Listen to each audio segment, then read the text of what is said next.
Jim, I want to thank you for having that stand down call. I've reflected on it, and I want to share with you a couple of things that came out of that call for me. I realized that I'm an addict. So I'm addicted to danger.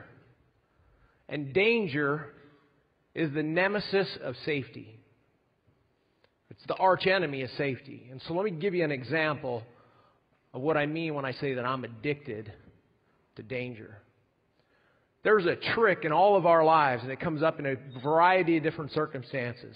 You come to a crosswalk, so you're at a crosswalk, which is a good thing, and you see the sign, right, that says the red hand, and you look to the left, and you see the thing counting down on the other deal in Charlotte, where it counts down, and you're like, you know what, there's 10 seconds left, I don't see any cars. It's okay for me to walk across the street. That's because you respond to short-term positive stimulus like no other stimulus. It's the reason you eat junk food. It's the reason you don't exercise. It's the reason that I used to use my cell phone when I would drive my car. That's the reason that I put my cell phone in the trunk of my car about a year and a half ago. I'm an addict. I've taken my cell phone out of my trunk. I don't text when I drive. So your call, Jim, challenged me, Chuck Whitlock, to change my behavior, and my cell phone's back in my trunk. I had a conversation with Mark Manley, and I said, Mark, I got to do this differently. And Mark said his commitment was to put it in the bag behind him. Brother, I tried that driving home the night after we had that conversation. My phone's ringing in the back of my deal, and it was the gravitational pull to answer that phone was unfriggin' believable. Unbelievable. It's going in my trunk. You're an addict.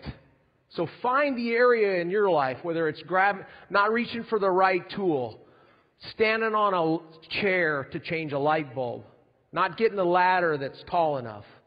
Figure out the area in your life where you're an addict, and then change your behavior.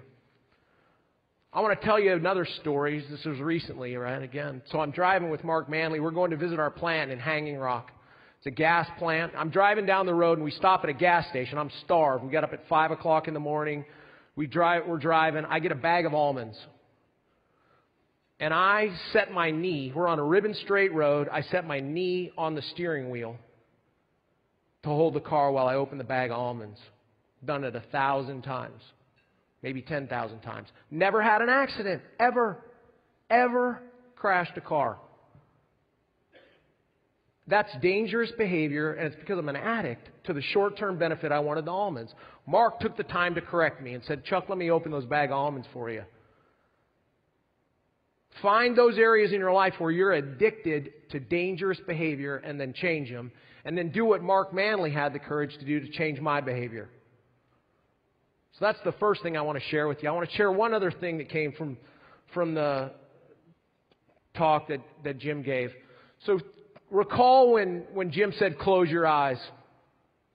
So I remember closing my eyes, and I remember seeing my wife, April. And I thought of her, and I thought, you know what my hug means to her. And if I were to die and never be able to give her another hug, devastating for my wife. I thought of my son, Charlie, 15 years old.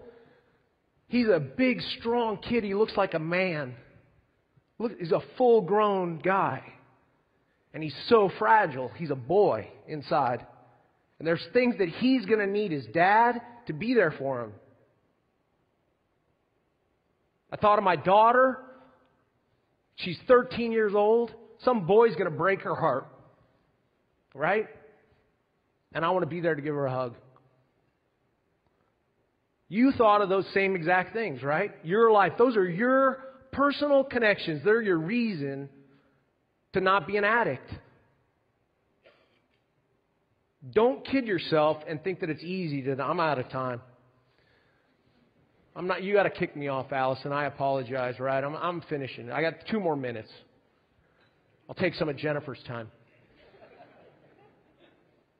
Then something happened. I opened my eyes I opened my eyes and I saw Dave Jackson, a coworker. And he's not very good to look at, so my eyes quickly went away. And I saw a picture, that picture that's up on the screen.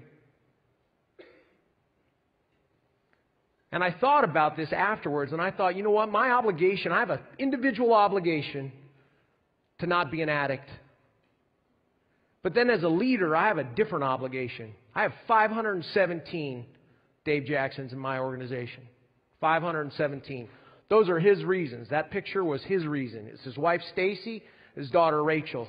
My job as a leader is to make sure that I do everything in my power to eliminate hazards, to run programs that I think are sometimes crazy, right? Sometimes they feel awkward, but I got to run programs. I got to spend money on safety. I have to innovate in the area of safety. Maybe the innovation is we get a coin like they give at Alcoholics Anonymous, right? We carry it around in our pockets, our safety coin, just to remind us.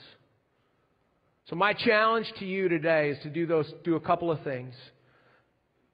Do the thing that you need to do so that you're not addicted. First step is go, I'm Chuck Whitlock, I'm an addict. Do that. And then find the courage to change your behavior. Have the courage to change other people's behavior. And then do the thing where you find a reason to do the deal. Find your 517 Dave Jacksons.